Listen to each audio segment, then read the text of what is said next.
Yeah. I mean, how was your winter storm? My son fucked up his wrist, so he couldn't help me with the driveway, so I had to do that myself, which is like Convenient. 2 hour sessions, and you go, at least I'm getting ripped. You're working out your tramp stamp. It's the worst. You're hurting yourself. Yeah, there's no way to do that without injuring yourself, unless you're a 10-year-old. They're the only ones that could do shit like that and wake up the next day not in pain. The second you're 12, you start going, oh, what the hell is that? Not and then cool it's just muscles. No, it's not like lifting wood all day. That's a good job. That's a good chore. You're fucking you're developed. using a lot. Right. But yeah, fucking shoveling driveway. But it was fine here. Of course, Westchester yuppies, they're in a total panic. No school Monday. Tuesday, there was a delay till 11. I don't know why is that? You're still recovering from Monday? What is that?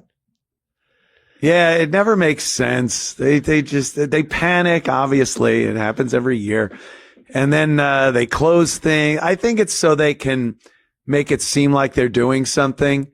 The people that are in charge of that kind of thing, they have to go, well, I've made a decision. And that's probably it. And all the teachers want time off. So if they can get away, if they have anything they can write down in the reason column, they go snowstorm and then delay from snowstorm. Yeah. Less time teaching. We didn't do too bad here. We got some ice. They were predicting, the end of the world there. And what are you going to do? You got to prepare for it in case. So I had to do a bunch of stuff with the generator and make sure the pump head was insulated so it wouldn't freeze, and all kinds of Little House on the Prairie things down here in South Carolina. And then, a little ice on some of the branches, but nothing really. Your propane was down to 5%? I heard you say? Yeah. I started calling up the place, the company, and really getting on. Like, I called 3 times a day for about 2 days, and they finally sent somebody on Saturday, right before the Sunday storm. Phew. They finally sent somebody. But I was like, we have elderly and children in this residence, I heard you say that, and they've been freezing without power or heat for 2 days, and you lied. I don't know. Me and Missy do have a large disparity in our age, but children and the elderly, maybe the elderly, but sort of not quite a child. It's arguable. I was kind of stretching the truth a bit to get some propane on premises. Did you shovel your driveway? No. So you just drove over the snow. It wasn't deep enough to. We didn't even go anywhere. I have not been out of the house. I haven't gone anywhere. And all the snow's melted now. All the ice is melted because the sun came out, and it's been about, I don't know, in the 50s during the day here. So I didn't have to really do anything. There's no reason to leave the house anymore. There really isn't. Yeah. To go to a bar, restaurant, if I'm going out, walk the dog. Like, I can't see any other reason to really leave your house. Gym, get your glasses fixed. Do that online, but yeah, glasses fixed gym, is kind of hard. Obviously. Yeah. But, Missy has a gym set up here in one of the small garage that you're supposed to put like your lawnmowers in and things that all the rage down here. Yeah, she made that like a jujitsu gym and workout place. So there's really no reason to leave. And I have no qualms about it. I do not like dealing with human beings. You've turned into Howard Stern. You're Stern during COVID. It's not a fear of germs or anything like him getting sick or anything. I'm just disgusted with people. And they're nice people down here. That's why I go out at all. Like when I go to a bar or a restaurant in Greenville, I'm not going like, oh, fuck, I hate being out. It's great. People are cool. Games on TV. The bartenders are really cool to have a little chit chat with. So it's not that. Like, I can't imagine going to a retail outlet, going to a mall or a store to buy something when I could go Click. Oh, there it is. It's at my door already. Why the fuck would I go to a mall or a place and can I help you with that? No, I'm good. I'm just looking for. Yeah, Jeff Bezos deserves every penny of his billions for this. Think of the sheer variety of the things you need: zip ties, fucking vitamin B, a school binder for your kid. Like none of these things could ever possibly be in the same location, or it would be, I guess it would be Costco or Walmart. And even then you're doing a lot of walking and they're not going to have it. Yeah. But you're still not going to get it. They get sold out when, things get a little crazy. Like I just had to buy, I bought a couple of heaters, electric heaters for my garage because the pipe going from the main water thing to the hot water heater was freezing up. And it's in the wall of the garage and the garage doesn't have heat. So I go on Amazon.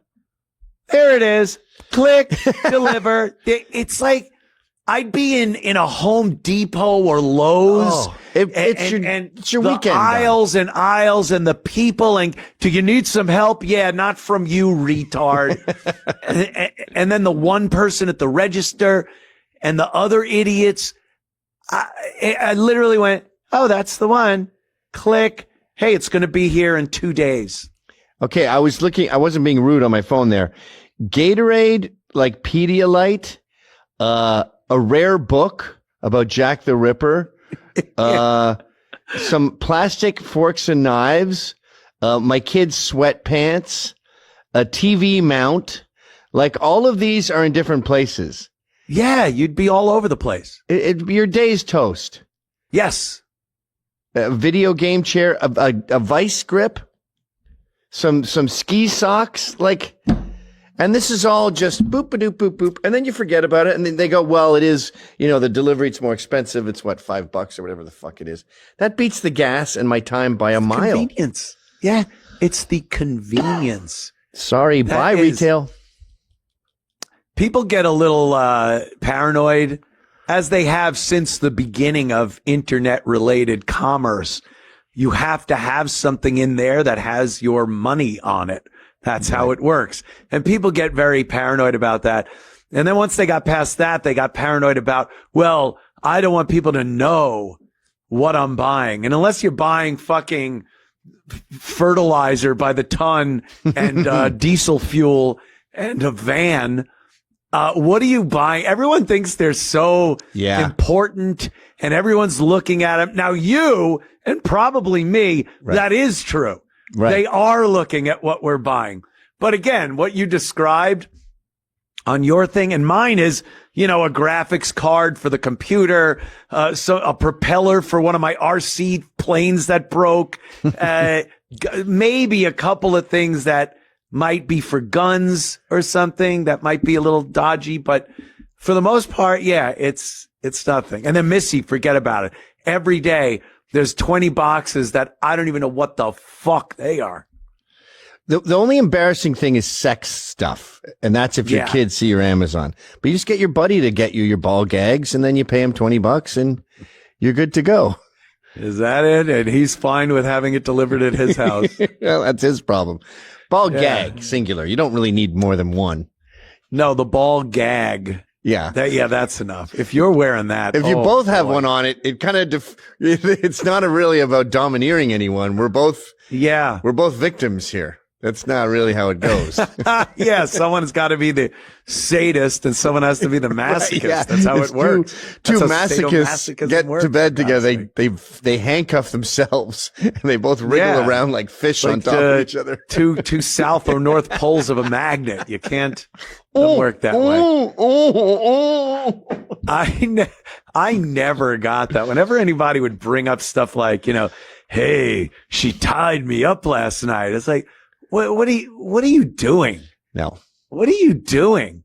Did you, how long before you put your penis in her vagina? Because that's really the only part that I'd be interested in. Yeah. I like my wife, unfortunately isn't very kinky, but, I love all that tying chicks up and ball gagging and roughing them up. That's great. But as far as being on the receiving end, I remember one girl, this is like when I was 19, she put ice all over me.